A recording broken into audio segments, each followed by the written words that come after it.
All right. Well, hello everyone out there. All the Vogue Academy. I was trying to think of what Vogue. Let's start over. That's stupid. It's like Vogemites, Vogerites, Uh, Vogers. I like Vogers. It sounds like ogres.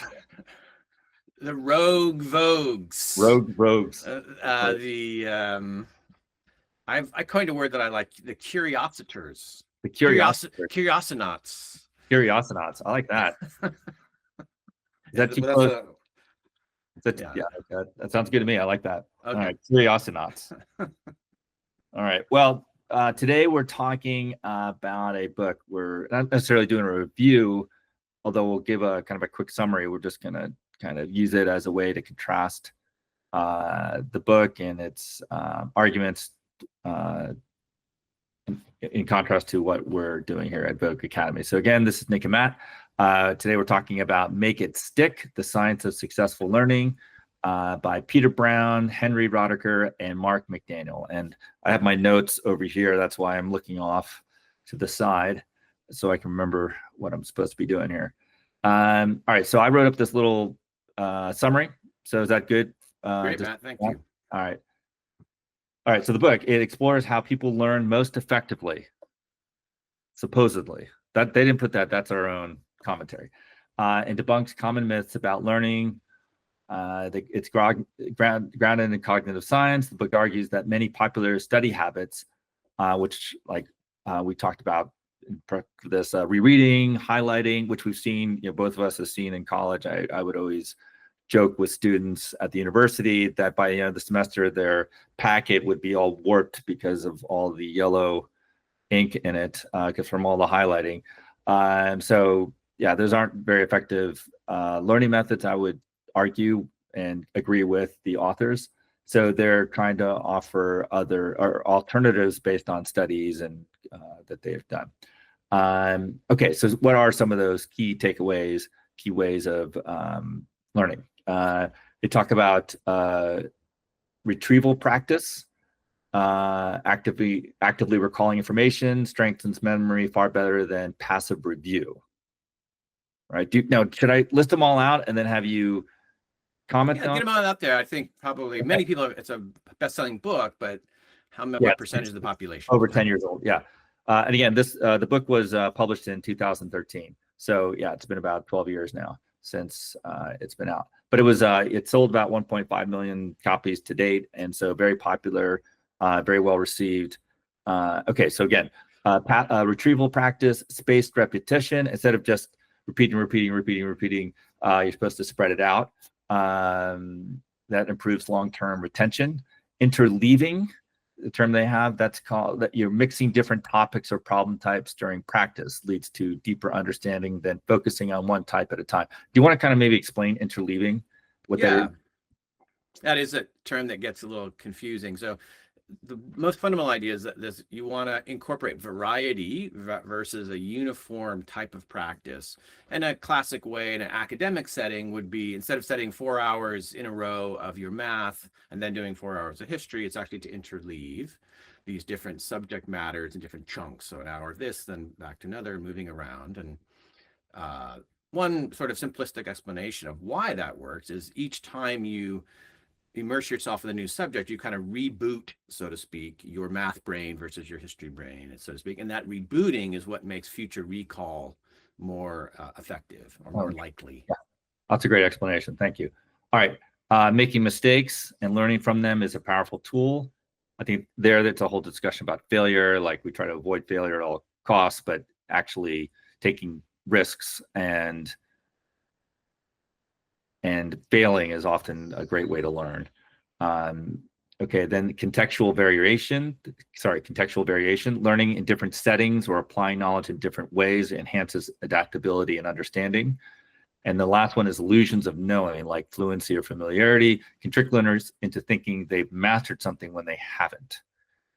So that's kind of the 6 big takeaways, at least what I saw. I don't know if you have more, but any initial thoughts? Did you raise the term desirable difficulty? I think that's a really crucial idea. All right, no, I didn't. So yeah, so I think it's underlying this. Right. Yeah, that you don't. Yeah, so go ahead, please.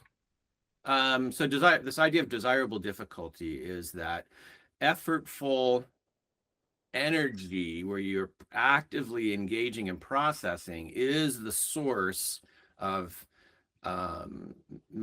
processing, mental processing, that makes that information, that encodes it, and makes it storable, and then makes that retrievable in the future. And that we actually need difficulty as the basis for growth and learning, and that this is comparable to a physical process. You can't get bigger muscles or stronger without engaging heavy weight, difficulty, and it's essential to the process. And then one of the key points is retrieval is more difficult in a desirable way, practice at retrieval, than it's a re-exposure, reviewing, which is less effortful and consequently less beneficial. Is that, and I can't, just reading the book, sorry, I couldn't remember it, but is that where they talk about frequent quizzing, or not necessarily frequent, but just doing a lot of quizzing versus, let's say, having one midterm and a big final? They talk about that one professor who had 9 quizzes throughout the semester, and that was good. Maybe that's not really the difficulty thing per se. I know which one of the 6 it really. It's hard to pull them all apart. I mean, it is difficult to do quizzes, but I think, I mean, you could argue that the exam is, as the task is harder. Right. So there's also the matter of what the task is, but what the task invokes you to do as a study, as a learner. Right. Is that harder? So for instance, I think that really is meant to illustrate the idea of distributed practice, that we, for long-term retention, spreading out your practice. So you're studying for each quiz, assuming that invokes or motivates students to study in an intentional, purposeful way, and really think about material actively, and maybe practice doing problems and answering questions in preparation for the quiz that they might not do just on a regular weekly basis for being in a class. I mean, I was a student, I didn't do any of those things, any of those positive things, until test time. And so that's the idea, that if you practice retrieval frequently throughout the course of the semester, then you're going to get more out of that. And then by definition, that's kind of interleaving, because you're probably that day you're studying an hour or 2 because you have a quiz, but later you're studying something else because you haven't devoted 2 solid days to the final exam of history 197 or whatever. So, well, thank you. So before we get into perhaps some critiques of the book, would it be helpful to talk about certain things you liked about the book, or that were helpful or could be helpful if someone wanted to pick up the book after this conversation? Well, let me even back up a little bit, if you don't mind. I think, one of the things that characterizes our approach is we're trying to think really hard and deeply about whatever the subject matter is, and not reach for the simple solutions or the 5 best tips. So I like tips, but I prefer roots. So if you have a tree metaphor, what's at the tip? Okay, but I want the roots. And I think that characterizes our work. So there's a lot of, going back to procrastination, there's a lot of tips, but why are people doing it? That's the roots. So that's one. And I think another is then our approach is very holistic, thinking about a whole human being. And in the case of, of school learning, academic learning, people are students some of the time, they're human beings all the time. And that those dimensions of our meaning and purpose seeking, our different kinds of motivations, our affective and emotional states, all those things need to be considered when we're talking about learning. And we also need to think about the context. So I'm looking at this through the lens of academic learning or school learning, and that almost always involves instruction. So the student doesn't decide or design these environments that they learn in, someone else does. And that's important too. So I think 2 just foundational points that reflect my angle, and I think yours too, right?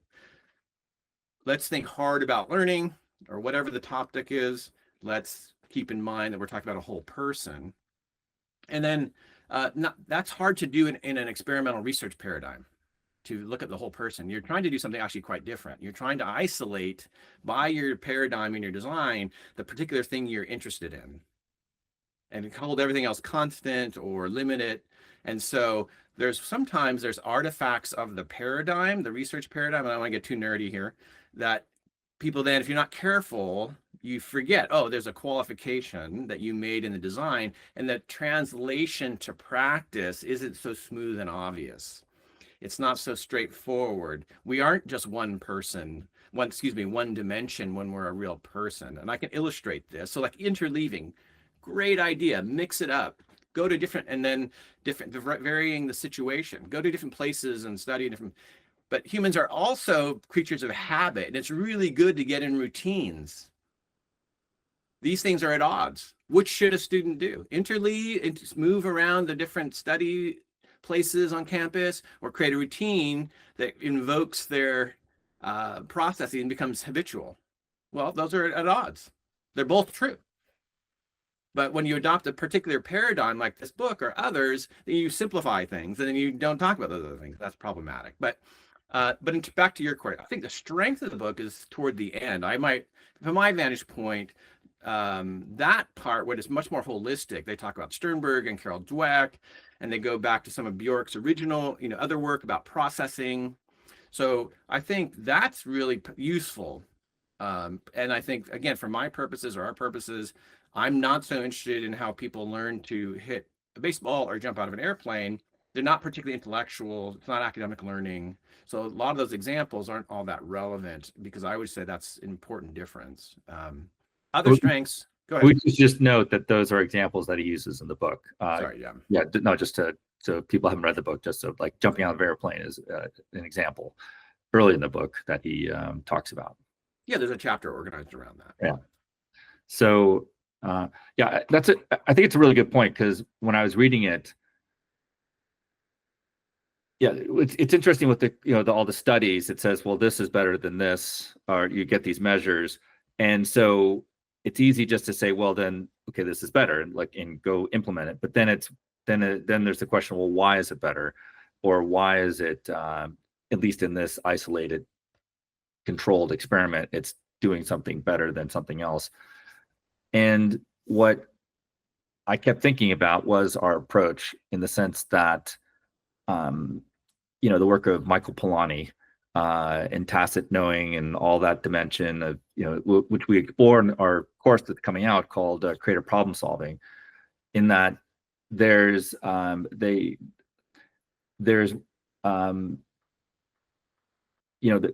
good ideas, coming up, when it's one thing to be challenged, but it's another thing to come up with those creative solutions.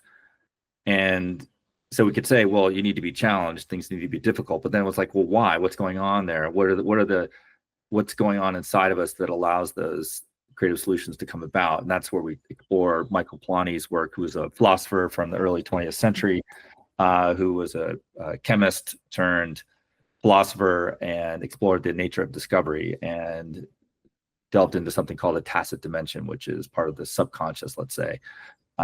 So it was interesting that never comes out, that kind of inside, what's going on inside the person, right? That inner being, the dynamics. And even there, even towards the end of the book, I thought it interesting, because they are referencing Carol Dweck's work. She's the one, if you don't know her work, she's the one who distinguishes between a fixed and growth mindset. And the question, the people who have a growth mindset are much more, let's say, intrinsically motivated. They're more curious. They're really about learning versus performance. Great. And the question is, well, how do you get from having a fixed mindset to a growth mindset? How do you foster that? And there are ways they talk about, but it's interesting that a lot of it is contextual or sociological. Like, it's these external levers that do influence individuals, but it's harder to get inside someone and think about how do you change those levers.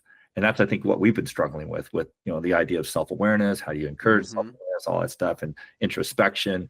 So to your point, I think it's a really interesting book, great book, a good read, and important, but there are limitations to the book, which we'll explore.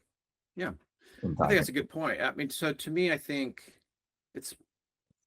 if you uncover the model of learning and the learner, I think it's pretty mechanistic, that these are processes that sort of happen to the learner, to the person. The consolidation happens in your brain. There's not a lot of discussion about the meaning of what you're recalling to you. There's also not a lot of discussion about how it gets in your mind in the first place to be able to recall it. And there's a seem like straightforward, like, well, you introduce information to students, they understand it. Then the question is, how do you get them to remember it? My experience at Princeton is that's not the problem. That's not the main problem. The main problem is they're confused. It doesn't make sense. They're trying to synthesize information from different sources that are actually in contradiction. They're trying to integrate knowledge. They're trying to change the way they think, not just internalize. And I think that mechanistic approach is kind of simplistic. And there's some benefits that you're describing kind of universal processes of learning, which is what experimental psychologists are typically trying to do. But in so doing, you remove a lot of variety. Meaning is notoriously difficult to measure, so you don't talk about meaning. But that distorts what human beings are and what learning is from my point of view. So you can say some important things about learning, but in so doing, you're actually omitting really important things as well. So I don't know if this makes sense. So like the paradigm they have is you introduce stuff to people and they just understand it, and then it gets in their head, and then you're practicing recalling it in different ways. But how does it get in there? And how does it relate to what was already there?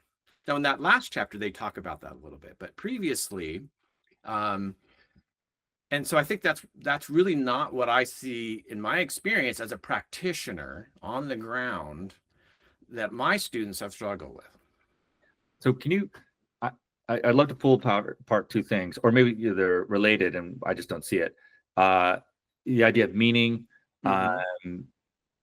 and the fact that students are confused and whatnot. Can you kind of like maybe, can you talk about how Princeton students are confused?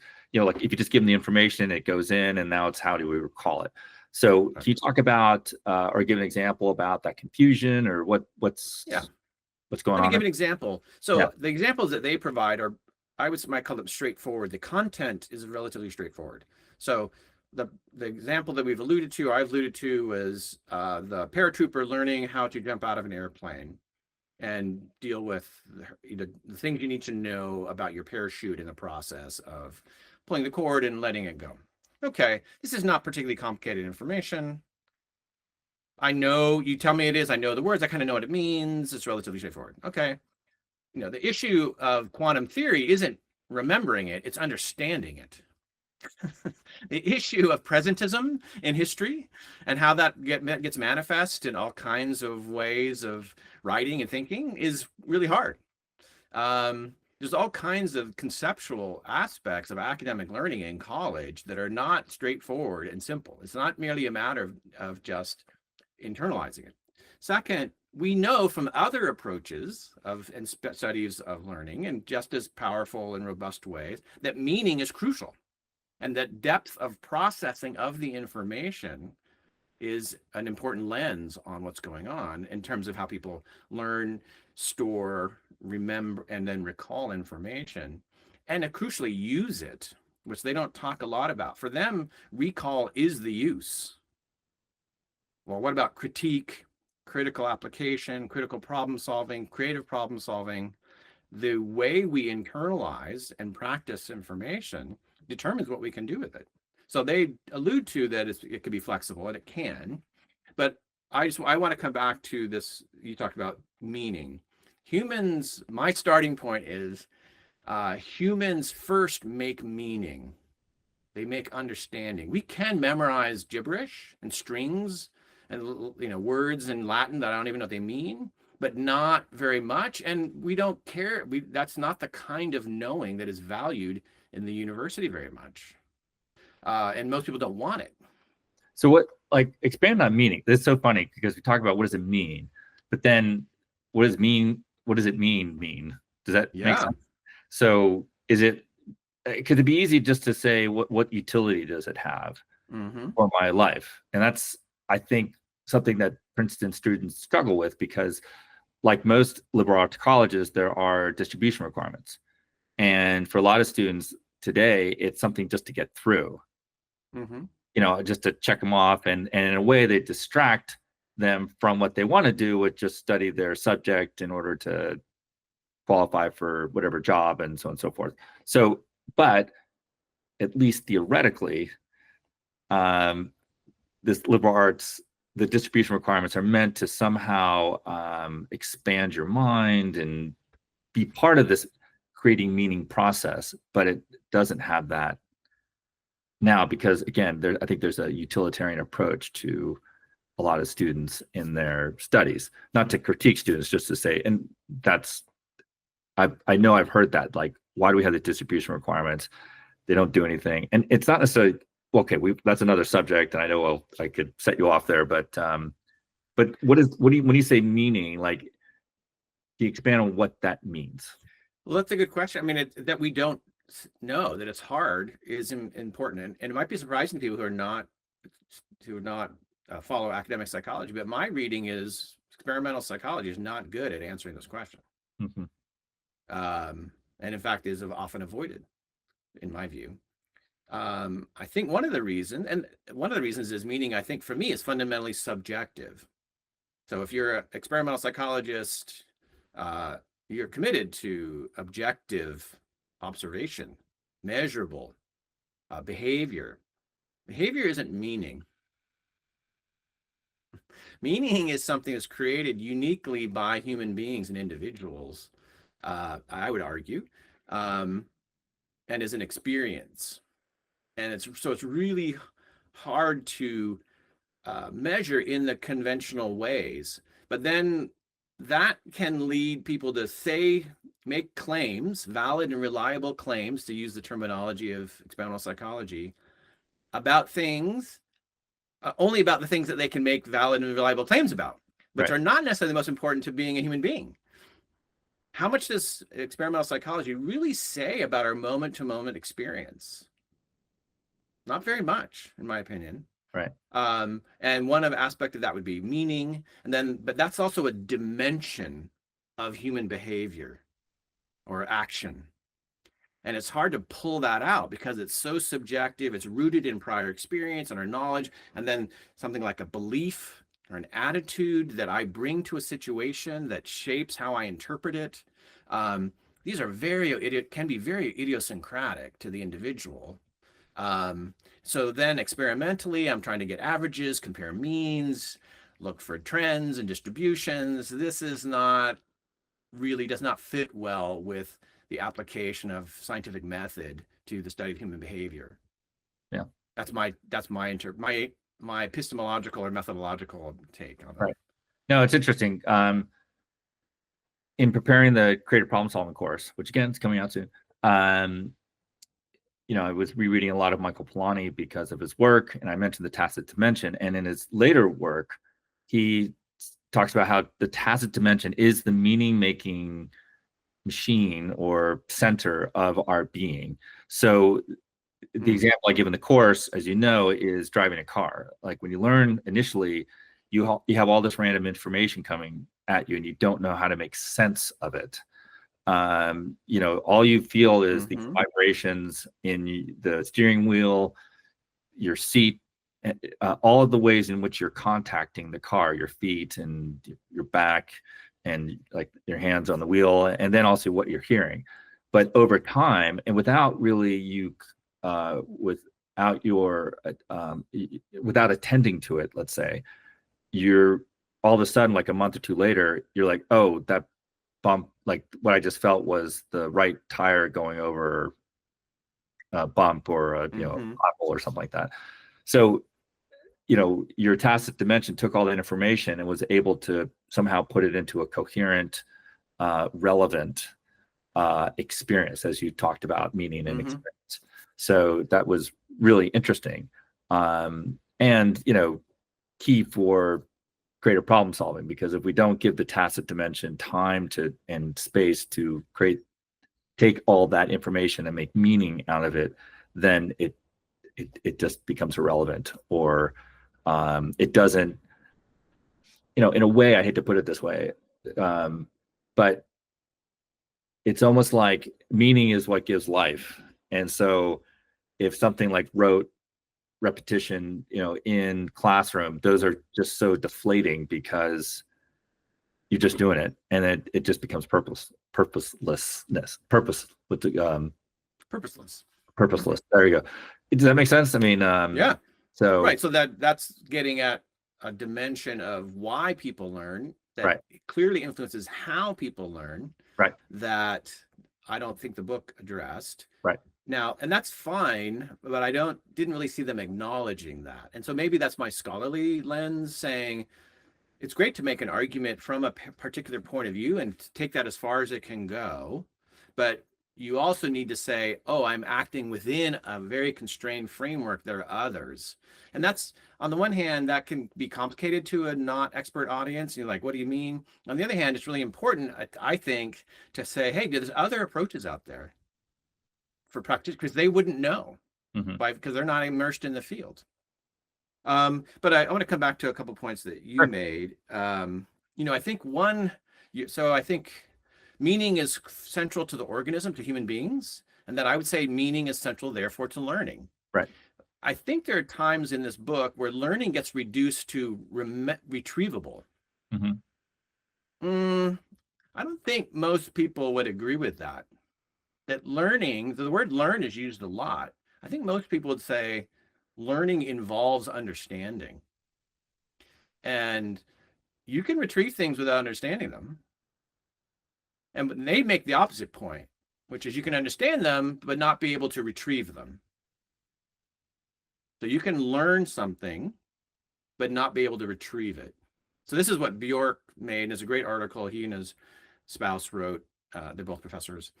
And that's a lot of what the practice retrieval research is focused on, is that you can learn things, you can process, make meaning, internalize, and have in your mind somewhere knowledge, but you can't access it and retrieve it. Therefore, you can't demonstrate it as performance on a task like a test.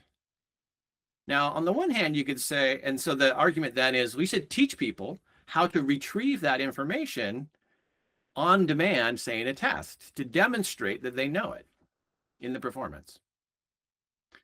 And I work with students and they want to get good grades, and I want them to get good grades. And so I'm sympathetic to that, and I want to do that. But on the other hand, you could also say, well, what's the big deal? Maybe we overemphasize tests. Because the basic premise here is you can know things, but not be able to perform in that 50 minutes or hour time. And that this avenue embraces that and says, well, let's then emphasize students practicing retrieving, because these methods, they slip into saying they haven't learned it. Well, that's quite right. They may or may not have learned it, but they often are less able to retrieve it if they haven't practiced retrieving. The question we might ask as educators, not learning theorists, I mean people who are interested in education, is how important is it to us that people are retrieving specific information in 1 hour on one particular day? And what are we willing to do to get that score up? Do we want to redo all of our teaching and so people are practicing retrieving all the time? But then that's time away from critical application or critique or synthesis or exchange with other people. Because if I'm practicing retrieving in the way that they often advocate, I'm doing it by myself. Also, it limits the amount of information I can engage with. So there's trade-offs to this. And I wonder how much of these trade-offs are actually a result of the artifact, I would say, of schooling, of testing. Testing isn't the thing we want to do. It's the thing we have to do. I think what we want is people to learn.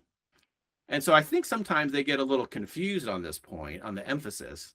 And I grapple with this all the time. I think that learning and knowing for its own sake are valuable. And I know that students know things that the performance task they don't demonstrate that on the task. Is the problem therefore with the student or with the test? It's not obvious, but they just take it as, oh, there's something wrong with the student. They can't show what they know. I might say, well, why are we testing people in this way? Why are we assessing them in this way? It's tests. That makes sense? Yeah, totally. So, so what's the takeaway for you? Like when you read this book Yeah. and like where you are right now, and just there's a takeaway for you in terms of kind of what you do, and given the amount of research and writing and studying you've done on this. But then there's the practical application for someone who this may be the first time they've heard this book, and okay, I kind of get what we're after. Yeah. What would you say about for yourself, and then for someone watching this video? I might go back to a foundational concept that's articulated in this line of research. I can't remember if it's in the book, forgive me, but they make it, there's a distinction made between encoding or storage strength in our mind. We learn something and how strong it's in there. And that's a function of how interconnected it is, and then there are those connections. So the more elaborated my ideas are, the more linkages to other ideas and concepts, and the deeper those are. So if I can take a concept about or an event in American history and then understand it in terms of really broad principles about how history works, that's a depth of connections. That makes sense. So I'm going down kind of vertically into a deep principles about history and how states work or something. And I lost my train of thought. So, so that would add to then storage strength. And we can see, and the point that this really led to this line of research is you can have storage strength, but not retrieval strength. You can't get at it in the context of a test or something. And so these are different things. And we know this because someone gives us a cue, and then you remember something that you couldn't remember in the environment. Well, that means it was in there, right? The cue didn't create your storage of the information. It evokes it. So that's one. And then, so these are importantly different things. And we do want to increase our ability to retrieve, and I think that's really powerful. And in school, we have to retrieve. In other contexts, I do want my surgeon to be able to retrieve relevant information when I'm on the operating table, for sure. But there's time, so I keeping that distinction of what's an artifact of schooling and what's a valuable part of learning is really important. And then remembering that learning is not reducible to retrieving, but retrieving is essential in school contexts. But they're not the same thing. The other one has to do with meaning, interconnections, depth of processing, relevance, significance. And then I think from our point of view, there's very little talk about motivation. So why we learn influences how we engage. And how we engage influences the quality and depth of our knowledge. And simply adding on a practice of retrieval doesn't necessarily change that. So, for instance, the experience of retrieving doesn't sound very pleasant to me. But if I'm fascinated by something and I'm walking around, I'm studying physics or calculus, and I'm looking at buildings or physical phenomenon, and I'm retrieving what I learned in my class as I'm processing the world because it's pleasurable and interesting and fascinating for me, I'm practicing retrieval in the sense that I'm dredging up from my memory banks, but for very different reasons and with a very different experiential consequence. And I don't think you can simulate that by just doing practice testing. Not the same thing. So, so as we kind of close out, well, thank you very much. I really appreciate this. I'm glad you suggested this book. I found it really interesting. Great. Also, it helped me to, again, I like the juxtaposition of this book to what we're doing, because it really helped me to clarify that even more, because I think we're still exploring, as much as we're talking, we're exploring. So what what's a good takeaway for someone practically? Yeah. Discussion. Well, I'm not the most practical person in some cases, or that's what it interests me about this. But let me make one more point. Yeah. So there's a big thing when I'm training my coaches. I think that I make this emphasis that we can describe the behaviors. let me just pause and just say that Yeah. you have students who, who are coaches, academic coaches for other students at the Other university. Princeton students, that's right. Just to clarify that. Thanks. And I observe that most people, and I think this is the case in the book, but they go farther. They describe behaviors. So in this book, they contrast frequently practice retrieval or self-testing with reading and rereading. Well, that's the behavior. I don't know what's going on in your mind when you're reading or rereading.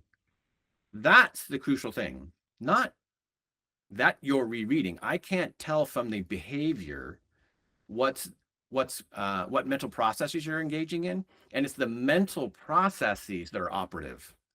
So yes, you're going to do methods or behaviors as a student and choose them, but you can do them in a rote fashion, mindlessly, and it's not very helpful, or you can do them in a very intentional way and be actively engaged, making connections, doing higher order mental processes. The behavior doesn't determine that. It can make it easier or invoke that. But learning, from my point of view, is primarily what happens in your mind, not with your body. So if you're talking in terms of what's observable, you're actually not looking at the action of learning in the most useful lens. So I like that they, at certain points, say this behavior leads to these mental properties or proper operations or activities. That's the gold in this book. So they do give a language to that. So as a learner, I want to say, oh, I'm not going to go to lecture and take notes. I'm going to seek out connections, try to identify the themes, see if I can anticipate the application of this knowledge to an essay or a problem. Because those are actions that are happening internally. I want to check for incoherence. I want to see if I have any gaps in my understanding. Those are a very different level of analysis and description. And I think we'd all benefit from talking about what happens in schooling and learning at that level rather than behavior. Pay attention. Read closely. This is a typical level of advice. Plan out your day. I don't know. Like, this isn't very helpful, seems to me. Right. I don't know. Is that distinction useful for you? Yeah, no, I think what I walked away from it was, yeah, I think that I'm going to come back to the point I was making about students and just anyone in the workplace. It's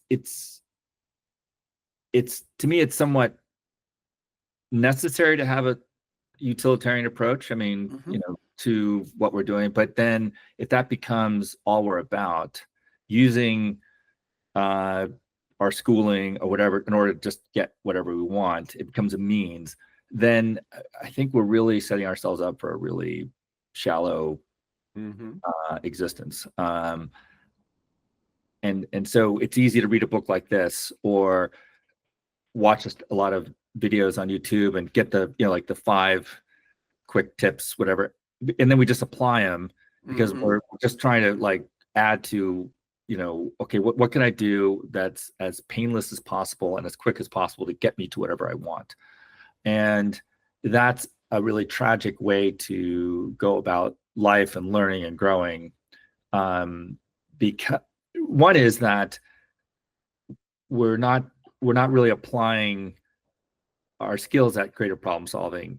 We're just taking these random things and just trying to, which, I mean, trial and error, that's fine, but we're not really thinking deeply about okay, I've got this issue, I'm not, doing as well as I'd like to, or like you said, I have this gap in my knowledge.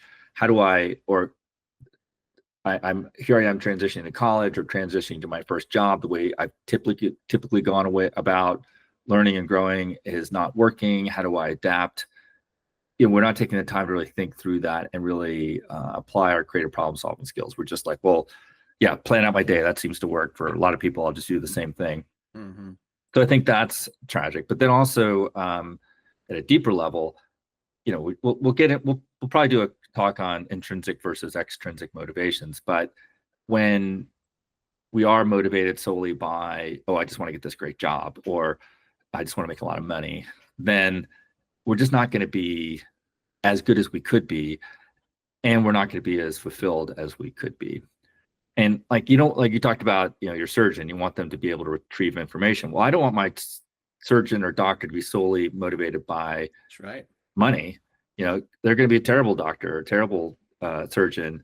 I want them to really enjoy their subject and really, like be fascinated by it, and just want to learn and grow about it, because that will make them a really great doctor or surgeon. That's right. In all the complexity. So Yeah. a very technically proficient surgeon is not a great doctor. They're not a great healer necessarily. Right. If I just see you as a machine, and I can technically do that. So, let's take that to learning. So I can be a technically proficient learner. I can take these different techniques, but I think over a lifespan or over a whole college career, simply having a bunch of methods and techniques that are proven to work better, that probably that's a toolkit, but who's using the toolkit and for what purpose, right? If we use that metaphor. So yes, I'm all about strategies and techniques and becoming more skillful at them, but having done that for 25 years, I've noticed and learned it's not enough. That's the point. Yeah, you made me think of something. A good memory recall was the dentist for our kids, and I know there's a word for that. The type of dentist who just works with pediatric dentist. I think there's something else too. Whatever. But what I think one thing we haven't really talked about, we're talking about techniques and all that stuff and why they're limited. I think there's also, and this will be a good subject for another talk, is a reverence for their subject matter. So I remember talking to our childhood dentist, or the dentist for our kids, and some of our kids had teeth that were really not so great. And he said how a lot of dentists would just start applying, putting in braces and do all this kind of crazy work. And he said, no, the thing to do is you got to work with the body. So he had a very minimalist approach, in the sense of, okay, I'm going to do what I need to kind of guide the body in it and what to do. I'm like, wow, that to me shows the difference from someone who, like you talked about, a doctor who's technically proficient and looks at you as a mechanism. They might apply all this stuff that you don't need and is not working with the body, not have a deeper understanding of how I'm working with the body, if that makes sense. So I think this idea of reverence for whatever your subject matter, or just a fascination, is really important part of that learning process as well. But that's another subject. So well, I think it's our lens on this subject. And so, if I may, I'll leave with this. I think a single-minded focus on one dimension of learning, one aspect of it, is not going to be satisfying to me, because I work with whole people, and I see that focusing only on one dimension may work for some, and it's powerful and useful, but one of the problems is a single-minded focus, right? That students say, I'm going to get better by being more proficient, or I'm going to get better by believing not being proficient, not becoming skillful. I'm going to work on only my mindset. That is not my experience. That we are multi-dimensional beings, and conceivably any of those things can be an obstacle, but also can be the source of transforming you as a learner. And as a coach, or someone who's working with other people, I don't know which dimension is the sticking point or the problem. That's funny, I use the word stick in a very different way there. And so I need to be open to that, not say, I have the hammer and you're the nail, practice retrieval. I want to be reverent to your whole complexity. Now, in defense of them, when you're doing research within a paradigm, that is not how you proceed in your career or get published. And they have an obligation, these researchers, to push their paradigm as far as possible and see what it reveals. But then when we present to the public, we need to step back out and say, let's put this in context. At least I believe, and hopefully that's what we're doing in this podcast. Maybe they don't have to do it, but I think that is valuable. Let's take this dimension of learning and put it back into the complexity of students and their full complexity, and then put it in a university context, and that's idiosyncrasies and difficulties, And then I think we have a more accurate understanding because it's more complex and nuanced. Nice. Well, this was great as always. Thank you, Nick. I really appreciate your insights. Just for folks who watch this video, we've just topics that we got coming up. We're going to discuss an article that's been, I can't say it's been viral. It's been definitely, I've seen it. It's been going around. It was written by a college professor about students today and what he's been struggling with. So we're just going to talk about that a little bit, and then we're going to have a talk about curiosity and the importance of curiosity, and then we're actually going to talk about creative problem solving, given that our course should be coming out around that time.